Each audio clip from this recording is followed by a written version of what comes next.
The effects of the current economic crisis have touched everyone. Even if you still have a good job and a paid-up mortgage, chances are your monthly 401k statement will remind you that you've lost a good chunk of your savings. Trillions of dollars have evaporated from those accounts that have become the prime source of retirement funds for a majority of American workers, affecting their psyche and their future. If you're still young enough, there's time to rebuild and recover. But if you're in your 50s or 60s or beyond, the consequences can be dire. And it's drawing attention to the shortcomings of a retirement system that's jeopardized the financial security of tens of millions of people. Good morning. Good morning. It was called a career fair, but there was no merriment here, only a whiff of desperation. Do you have any openings in the IT industry? Many of these people had been out of work for months and burned through their liquid asset. Alan Weir, who turned 60 this month, showed us his latest 401k statement, which he hadn't had the courage to open up. I'm afraid. You're going to open it now? You want me to? Let's do it. There's good reason for his trepidation. Nearly half of his life savings have vanished in a matter of months. It went down again. How much are you down overall? About $140,000. You think you'll ever get it back? I'll probably never see it come back. I was looking to retire probably when I hit 62. I can't do it now. I'll probably be working until I'm at least 70. I'm a Microsoft Office diva. Until she lost her job, Kathleen Coleman had spent nearly 30 years working as an executive assistant on Wall Street. She doesn't have much to show for it. Tell me about your 401k. Does this answer the question? This is what it was in 2005. 2007, you're down below 2005. Right. Another one went down almost $40,000. One was Right. 88,000, and then it went down to like 50. In Dearborn, Michigan, Terry and Donna McNally are barely holding on. He lost his sales job in August. The condo they bought 15 years ago is worth less than their mortgage, and 40% of his 401k retirement savings is gone. Donna is the main provider now. Are you here for Joan? Yes. Terry considers himself fortunate to have found part-time work greeting the bereaved at a funeral home and making lattes at Starbucks, There you go. where colleagues young enough to be his grandchildren have taken him under their wing. What's the hardest part? I'm no longer sitting in a computer or driving in a car to a call. You think you'll ever be able to retire? I don't see that day. Can no longer see that day. What kind of a retirement plan allows millions of people to lose 30 to 50% of their life savings just as they near retirement?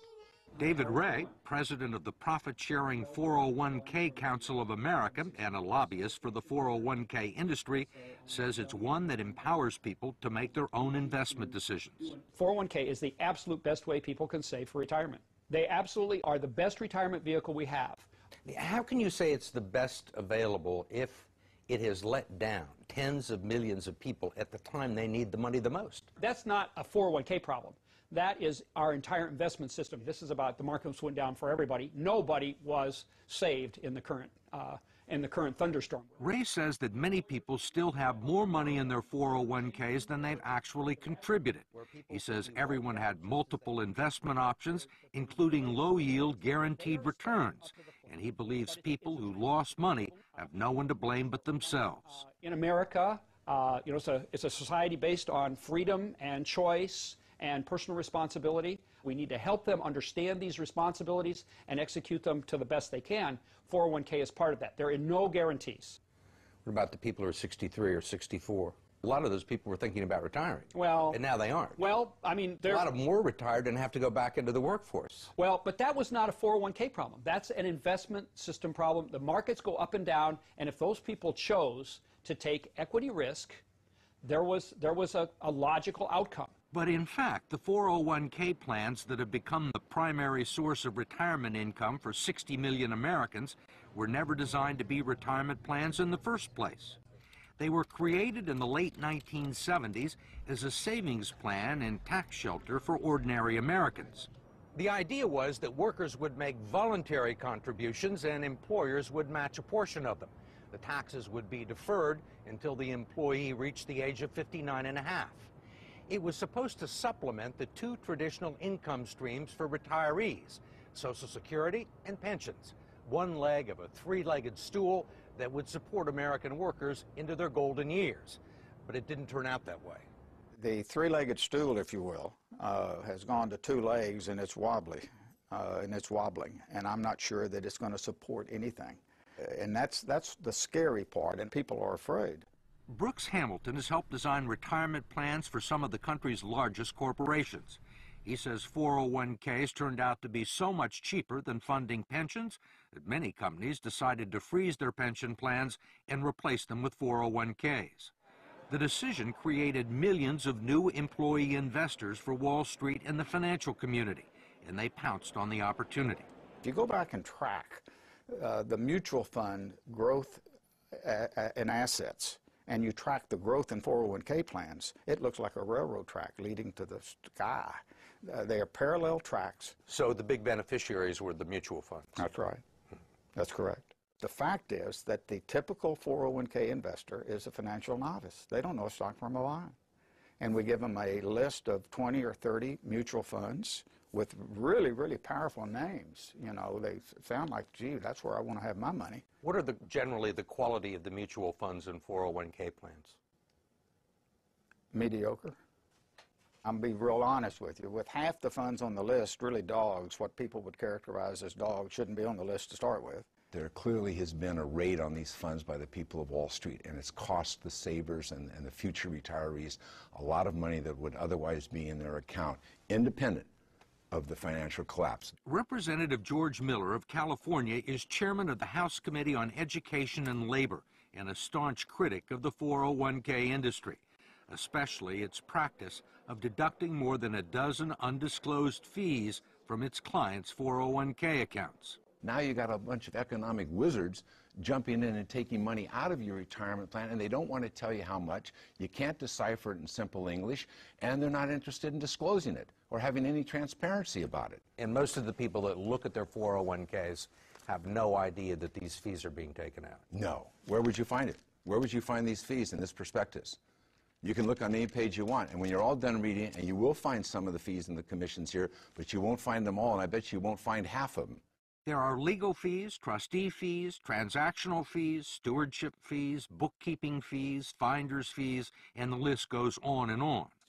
Miller's committee has heard testimony that they can eat up half the income in some 401k plans over a 30-year span, but he has not been able to stop it. We tried to just put in some disclosure and transparency in these fees, and we felt the full fury of that financial lobbying. David Ray, a lobbyist for the 401k industry, says he favors disclosing the fees, but his partners in the financial industry don't.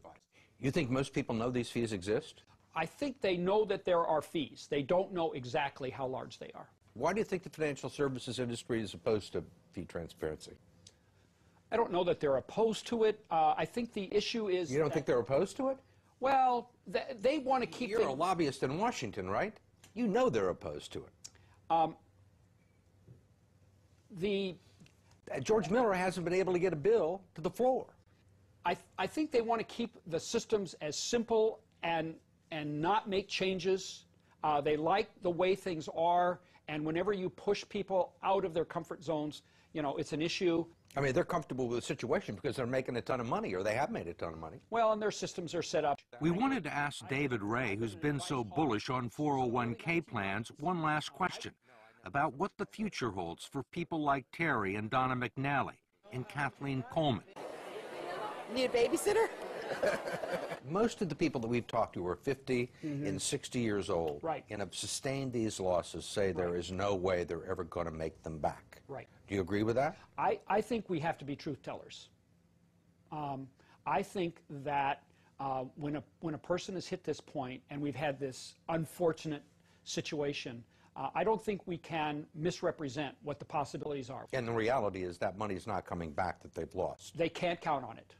They have to, maybe they have maybe if they work 10 more years, it'll come back by but it's important that they not have unrealistic expectations.